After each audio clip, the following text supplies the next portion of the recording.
Où êtes-vous, mon cher? Ce magicien a encore disparu. Ah. Bilbo? Bilbo? Oh non. Non, non, non. Ça va, Bilbo? Bilbo? Oh non. Qu'est-ce que j'ai fait? Oh, Gandalf va encore me tuer. Je suis désolé, mais... Ah, pas trop le choix. En même temps, vous êtes un hobbit, hein. Qu'est-ce que vous voulez que je fasse à part ne pas vous marcher dessus? Moi, je vous vois pas forcément.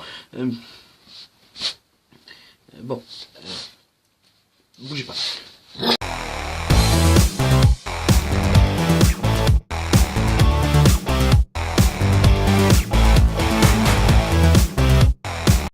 Bonjour à tous et à toutes et bienvenue dans cet épisode du Cinéphile consacré au Hobbit. Alors, pour ceux qui n'ont pas vu le dernier Hobbit, je ferai aucun spoil, bien évidemment, je vais juste dire l'avis que moi. Et bah il est vraiment très très bien, franchement, c'est une œuvre d'art, non, pas moi. Non, il est vraiment très très bien, c'est vraiment un film qui va, je pense, va rester dans les annales. Et voilà. N'est-ce pas, évidemment, qui connaissent pas cet univers d'Heroic Fantasy qui est vraiment, moi, en tant que fan, voilà, forcément, mais pour ceux qui connaissent pas cet univers-là, c'est vraiment là où Tolkien, l'auteur de Bilbo le Hobbit et du Seigneur des Anneaux, a écrit ça pendant la Seconde Guerre mondiale, quand il était soldat, et il a écrit ça pour ses petits-enfants, enfin pour ses enfants et ses petits-enfants. Et maintenant, je pense qu'on peut dire, évidemment, que Tolkien a des milliers de petits-enfants un peu partout dans le monde, hein, si je peux me permettre cette expression. Mais je pense que le plus grand de ses arrière-petits-enfants, bah, c'est Peter Jackson. Parce que Peter Jackson a quand même réalisé des chefs-d'œuvre. Je pense qu'on peut les classifier comme ça, hein. C'est des films qui ont évidemment marqué l'histoire du cinéma. Et donc, non, c'est vraiment très très intéressant à ce niveau-là. Si vous les avez pas vus, profitez-en maintenant qu'il y a les Hobbits qui sont sortis. Regardez les Hobbits avant de regarder le Seigneur des Anneaux, c'est vraiment ce que je vous conseille de faire, parce que après vous allez avoir du mal à suivre, mais même si évidemment en regardant le Seigneur des Anneaux, on comprend, on n'a aucun souci de compréhension, c'est toujours mieux d'avoir un petit peu d'imagination, un peu d'histoire qui s'est passé avant. Qu'est-ce qui s'est passé, c'est quoi le Sauron, le méchant, tout ça. C'est vrai que dans le bouquin, le Hobbit, ça c'est pas expliqué. Sauron, il n'existe pas dans le bouquin, on n'en parle pas du tout. Mais en même temps, fallait qu'il y ait un lien entre les films, et là, Peter Jackson a fait fort. C'est considéré que lors de ces films, Peter Jackson, surtout lors de la fin en fait, je pense que c'est ça. C'est à la fin, Peter Jackson te propose une fin qui t'afflige, qui te demande, qui t'oblige à lui faire ça. Tu laisses pas le choix. Crève, crève, crève, crève, crève, crève, crève, crève.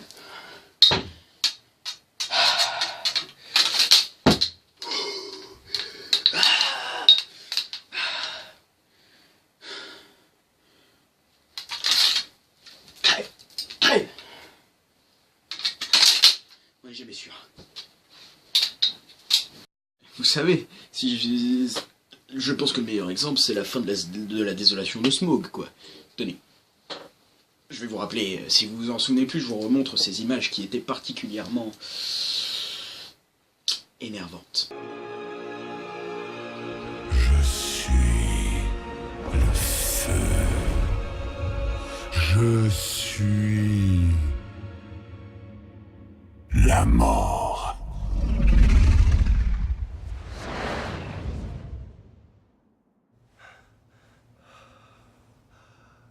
Qu'avons-nous fait? Enfin, et oui voilà, c'est le genre de choses qui arrive quand on s'appelle Peter Jackson, et que à partir du moment où on a fait 3 Seigneurs des Anneaux, on se sent obligé de faire 3 Hobbits. Enfin bon, bref, on va pas aller plus loin sur ce sujet-là. Peter Jackson a raison, ça lui rapporte de l'argent, tant mieux, et nous, ça nous fait 3 ans de cinéma au niveau de la Terre du Milieu, que demander de plus? C'est vrai qu'il aurait fait 2 volets, même si, je vais peut-être vous apprendre quelque chose là d'ailleurs, le Seigneur des Anneaux, il y a 7 bouquins. Le Hobbit, il y en a un seul. Le Seigneur des Anneaux, il fait 3 films, le Hobbit, il fait 3 films. Mais, attention, le le nombre de choses qui ont changé dans le Hobbit sont vraiment incalculables. Je sais pas si vous vous rappelez, à la fin d'un voyage inattendu, donc le premier volet de la saga, quand ils sont montés dans les sapins là, et qu'il y a Azog le profanateur et les orques qui arrivent pour les tuer. Alors dans le bouquin, ça se passe pas du tout comme ça. Dans le bouquin, c'est les gobelins qui sortent de la mine et qui, en posant des feuilles contre les troncs d'arbres, mettent le feu. Dans le bouquin, Azog n'existe pas. Il y a plein de personnages. Sauron, on le voit pas. C'est vraiment pour donner un lien avec les Seigneurs des Anneaux que Peter Jackson a fait ça, tout en respectant particulièrement bien l'œuvre de Tolkien. Voilà, je vous conseille déjà de regarder donc le lien qui s'affiche juste ici. C'est la chanson de fin chantée par Billy Boyd qui a interprété Pipin dans les 3 volets du Seigneur des Anneaux. Donc voilà, c'est la chanson de fin du Hobbit. Donc la bataille des 5 armées, et c'est vraiment très très émouvant. Je vous conseille vraiment de regarder cette vidéo là, le clip déjà qui est vraiment magnifique, et voilà. Attaquons-nous à ce que je vais appeler la version longue. Pour ceux qui connaissent, ils connaissent. Pour ceux qui connaissent pas, je vais donner un petit détail. La version longue, c'est donc le film avec absolument toutes les scènes coupées. Donc attention, là ça va être un léger spoiler. Donc, mais léger, hein, de toute façon, voilà. Donc ceux qui veulent pas le voir, on se retrouve plus tard, et pour ceux qui n'en ont rien à foutre, restez là. Alors, pour commencer, je sais pas si vous avez... Donc, dans le Seigneur des Anneaux, les versions longues, il y avait 2-3 passages, mais c'était pas des passages très importants, très... Voilà, c'était comme ça, la mort moelle, là, hop, ça passait. Alors que dans le Hobbit, c'est vraiment beaucoup plus détaillé. Si on n'a pas la version longue, il y a des moments, on a des détails, au moins forcément des détails qui sont pas à prendre à la légère. Comme le père de Thorin. Et oui, vous vous dites, attends, le père de Thorin, on n'en entend pas parler. Bah si, dans la version longue, on le voit 10 bonnes minutes dans un même passage. Donc attention, là, ça y est, je rentre dans le spoiler, dans le vrai. Dans la désolation de Smaug, quand Gandalf va à Dol Guldur, il se fait attaquer par une espèce de gremlins qui est ensorcelé en fait. Et donc Gandalf le combat en quelque sorte, si je peux dire ça comme ça. Et à un moment, il le désensorcelle ou je sais pas quoi. Et là en fait, il se rend compte que c'est Trahin, le père de Thorin, qui est emprisonné de Dol Guldur depuis longtemps. Et il a été capturé par Azog le profanateur. Et à ce moment-là, on a une espèce de flashback qui fait... où on voit la bataille de la Moria, qu'on voit déjà version Thorin, dans Un voyage inattendu. Et sauf que là, c'est version Trahin, qui combat donc Azog, qui avait encore ses 2 mains. Et on voit que Trahin a un des anneaux. Et en fait, à un moment, Gandalf prend la main, donc on n'est plus dans le flashback, hein. Gandalf prend la main de Trahin et voit qu'il y a son doigt qui est coupé. Et donc, il se rend compte que ça y est, son véritable ennemi, c'est Sauron, et que, donc voilà, va falloir qu'il se batte contre Sauron. Et vous, donc, dans la version normale, on n'a pas tout ce passage-là. Ça fait vraiment Gandalf qui cherche Sauron, qui frappe avec son bâton, qu'on voit des luminions partout, là. Et là, ça coupe. Et là, on se retrouve direct face à l'ombre, Sauron, machin et tout, avec Azog qui attaque Gandalf. Sauf que là, en fait, Gandalf qui est en train, donc il y a Azog derrière, Trahin qui est juste à côté de lui, et Sauron qui est en face. Gandalf essaye de le protéger, sauf qu'il fait... il y a Trahin qui fait non, c'est trop tard, machin et tout, et Sauron bouffe Trahin. Je pense qu'on peut le dire comme ça pour ceux qui l'ont vu. Sauron bouffe Trahin. Donc, je vais être gentil. Je vais juste vous montrer cette scène-là.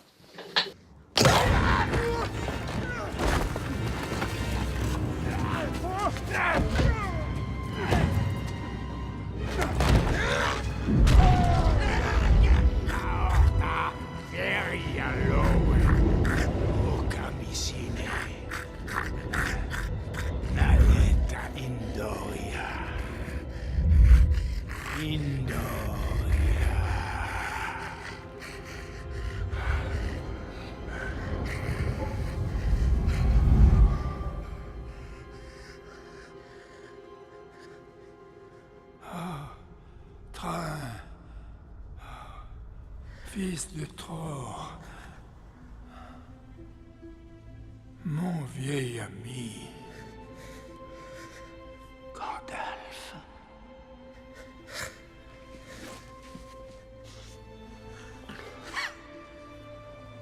Une éternité.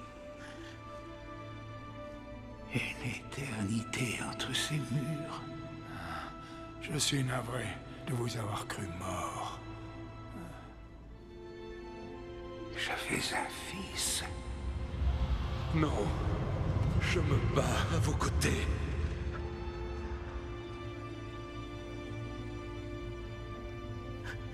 Thorin. Et vous le reverrez, mon ami. Venez, il faut partir. Les orques avaient pris la Moria. La guerre. Nous étions en guerre. J'étais encerclé. Le profanateur. Azog, le profanateur, était venu.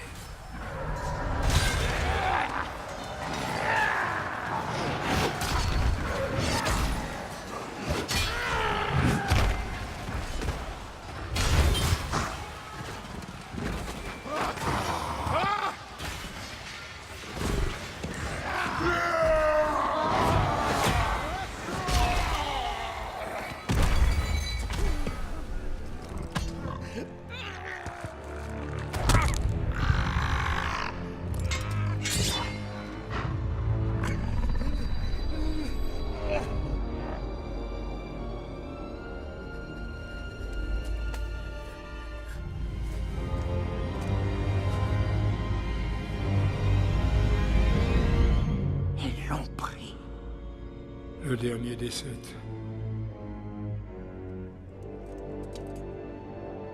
Venez, je vais vous sortir d'ici. On ne peut pas en sortir.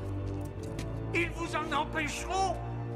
Les serpents vous en empêcheront. C'est une illusion.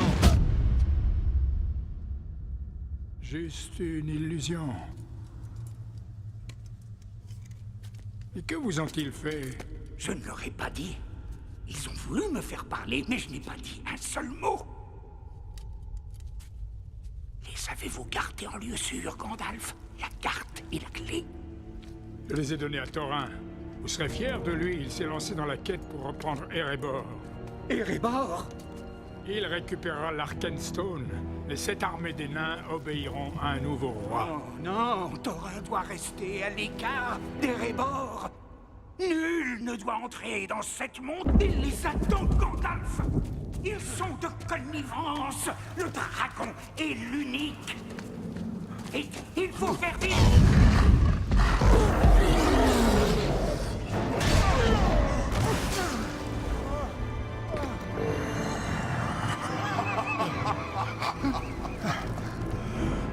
Narkiglo Shulu Sharuku Gorsnas. Où est ton maître? Où est-il? Omikshazog Undakush Nak.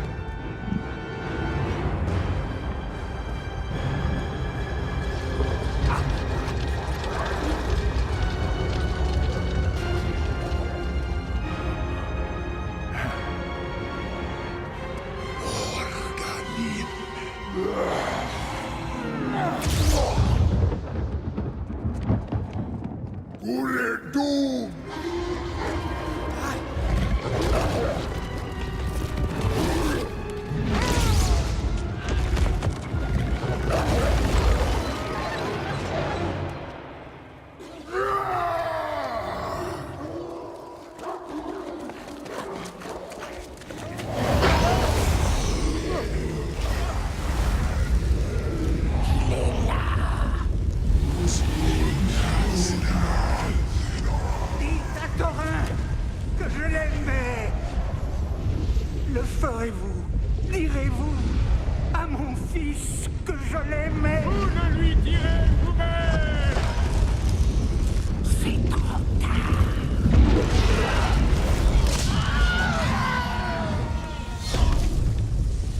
Merci tous d'abord d'avoir regardé cette vidéo, et donc je sais que ça a fait un paquet de temps que j'en avais pas fait, et donc voilà, j'espère que ça vous aura aidé à mieux comprendre donc le Hobbit, et j'espère que ça vous a plu. Merci à tous de me suivre tout d'abord, et voilà, donc je vous souhaite une excellente soirée. Pour moi en tout cas c'est la soirée. Je vais pas tarder à aller au ciné, je sais, je fais ça, j'ai pas de montre, ça sert pas à grand chose, les gens me disent, mais non, je vais pas m'attarder là-dessus. Une bonne soirée à tous, salut.